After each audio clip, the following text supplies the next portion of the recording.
Hi, welcome to my channel. My name is Carrie Waltz and I share tips, tools, and techniques for the artist in you. Today, I'm going to be working on creating my own journal. I have a full sheet of watercolor paper, Arches 140-pound watercolor paper, and a friend of mine found these on clearance and purchased them for me. And I was so excited. It's always good to get a good deal, especially when someone else can find it for you. But I don't paint large with watercolor. Most of my watercolor that I work with is journaling. But I decided I'm going to do the more traditional way of creating a watercolor journal, and I'm going to keep the deckled edges. If you can see this, the torn edges are what I'm talking about. If you keep the deckled edges, then when you create your journal with folding, then it's a little less obvious when something doesn't quite line up.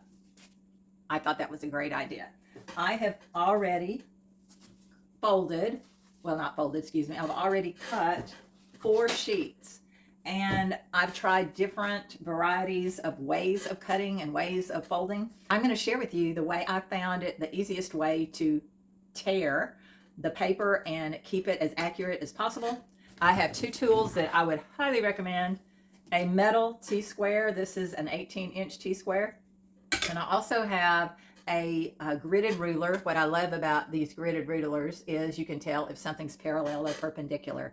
And the best part is the very center. If you've never noticed it, the very center has a 0. So if you want to center something, then you place that 0 and you look at the inside measurements so that they're the same on either side.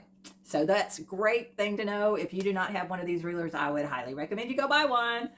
I have several. I had to move to a bigger table so that you could see what I was doing. I also have a meter stick. You can get a yardstick, but just to verify that this is 30 inches. Your paper might be slightly different, but I think traditional, a full sheet of watercolor paper is 30 by 22 inches. Verification of 30 inches that direction, and this shows 22 and a half. And the problem I was having with the deckled edge is that does affect the measurement slightly. So I'll show you how I figured out what to do with that in a little bit. But because these 2 edges have less deckling and are smoother, I decided to use those as my measuring tool. So when you have a straight edge, this has the T-square on it, you just line that up, push that up against your paper, and this gives you an area that is going to be even when you measure. So if it's 30, half of 30 is 15. So I'm going to put a line here. I'm going to make it light but long, slide it. I want to do at least 4 or 5 of these just so that I'm staying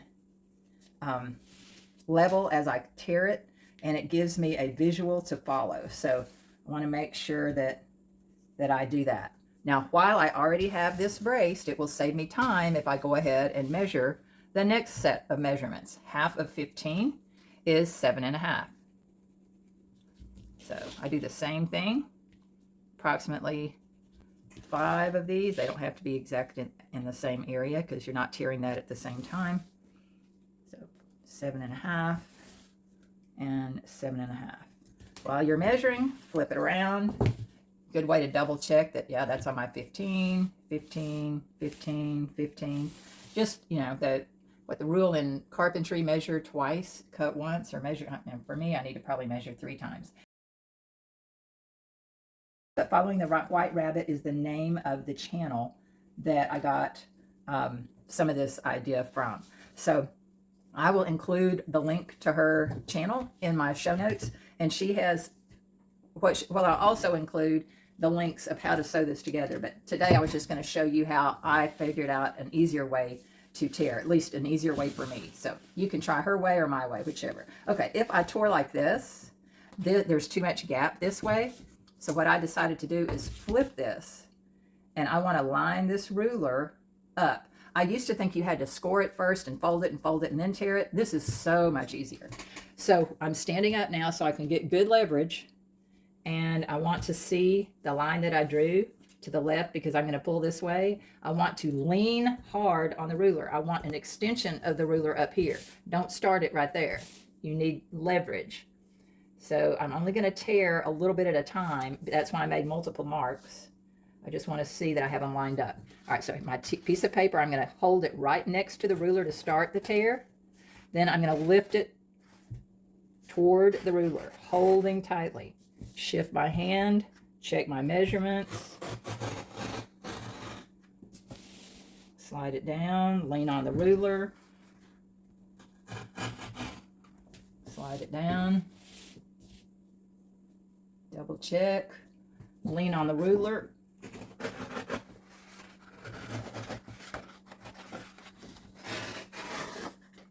Always kind of angle toward the ruler. Okay? So now I'm going to go ahead and do the others while I'm here. I know you'll just love watching this. Line it up, press down, tear first. Hope my head's not in the way. See how I'm leaning this direction? You want to do that. A couple of times I didn't lean that far, and the tear took off in a different direction. So lean toward your ruler and hold it firm. Also, a great tip she gave is you want your watercolor, you want to know what side your watercolor is. This is face up, I know, because the symbol for arches is right here. So I'm leaving all the pages face up. Last tear.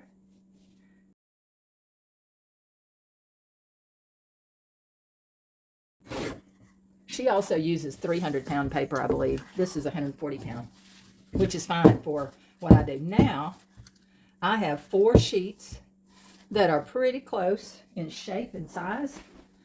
And, all right, now I have 4 pieces that are stacked on top of each other, and I want to find the center. Sorry, I had a random mark on that. All right, this is 22, I believe. So let's double check. All right, this shows 22 and a half. All right, so 22 and a half. Half of 22 and a half is 11 and 2/8. So I'm going to take this. I'm going to push against my fingers over here and the ruler at the same time. 11 and 2/8 is right here. I'm going to slide it over. 11 and 2/8. I love this gridded ruler because 2/8 is 2 boxes. And you know if it's along this line that it's perpendicular. So 11 and 2/8. All right, so double check that that's in, double check that that's in the middle. Flip your ruler. Push it against your fingers right at 11 and 2/8. Again, with that deckled edge, it's a little different, but I can see that my line is so close to the 11 and 2/8. 11 and 2/8. It's a little shorter over here, so that means I could pull on this side if I wanted to. I want to double check that this is that the lines I made are perpendicular, and so I line it up with the line of this ruler. It should also be pretty close to that. Double check. Yeah, that's pretty good. Okay, I'm gonna consider that close enough. If close enough doesn't make you happy, then maybe cutting with a cutting board would be better. I'm going to take this again. I'm going to turn it upside down again because that way it's flat up against the paper. I'm going to pull out a little bit more. I think hopefully y'all can still see it. I'm going to line that up. Line this up. Make sure I can see it. All right. Hold it tight. Tear. Beginning. Slid just a little bit. Okay, while you got it, tear beginning.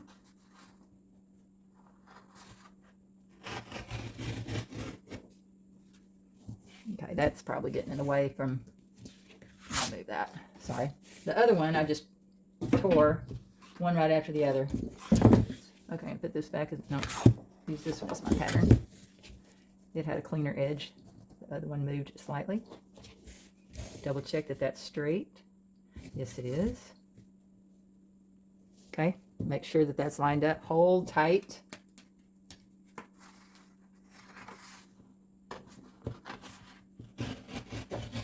Pull toward your ruler.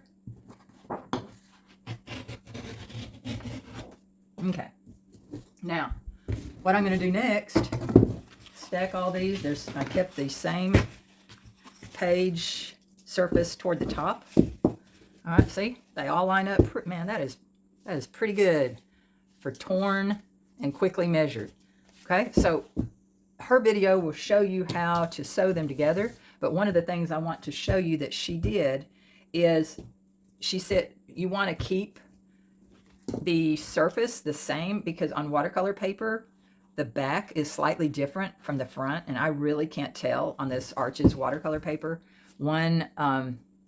I mean, it all looks the same to me. So just to make sure that when you put your book together that yours is the same, I'm going to put a little bitty check on the bottom of each of these. These are the front, because I kept them all going the same direction, and I'm going to show you why that's important. I'm doing this because if I get interrupted and I don't pre-mark it, then I can make a mistake. And I'm doing it lightly because I don't see. $7.99 to begin with, and my friend found this for 79 cents a piece. So yay! Thank you, Susan. Much appreciated. So, if you have an artist friend and you come across a good deal, give them something special. I mean, I'd even pay for it too. Okay, so I wanted my journal half this size. So when I fold it, I'm going to fold it in half, press down. You can even score it if you want to, but I'm folding it nice and crisp this way because this is a nice size to have. Okay, so I'm going to fold 3 of these, because 3 of these is about as much as I'm going to put in one signature. You could probably put more than 3 because this is only 140 pound. She uses 300 pound, so she doesn't like to do more than 3 in a signature. So I'm just going to still stick with what she's doing as far as that's concerned. So I do love the deckled edge when it's folding issues, because when I cut it and it doesn't line up, it's really frustrating. And this is kind of pretty. So, all right. So when these go inside each other, this is going to make one signature. Okay.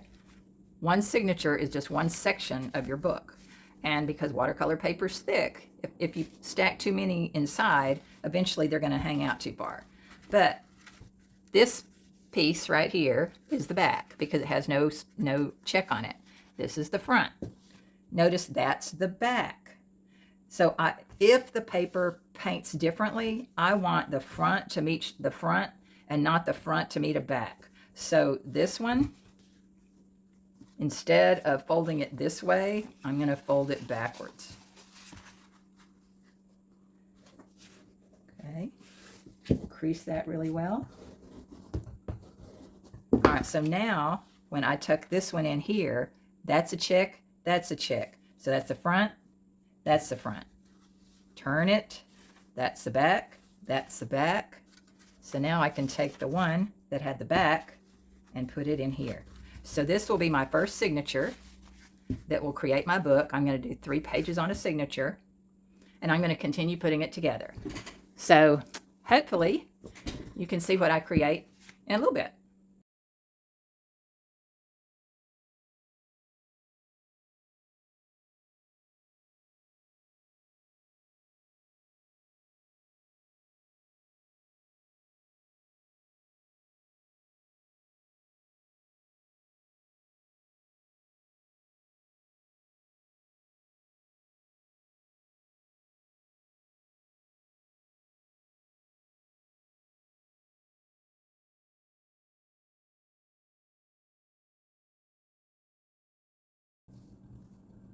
I hope that when I edit the part that I just did, that it shows you how I fold and assemble. One of the things I didn't mention, or you wouldn't be able to see in the time lapse, is that I started each of the signatures with the outside to be a top. That way, as I put each signature together in the book, then the top paper will be next to a top paper as you turn the page. So I'm going to sew some of these together and see how they go.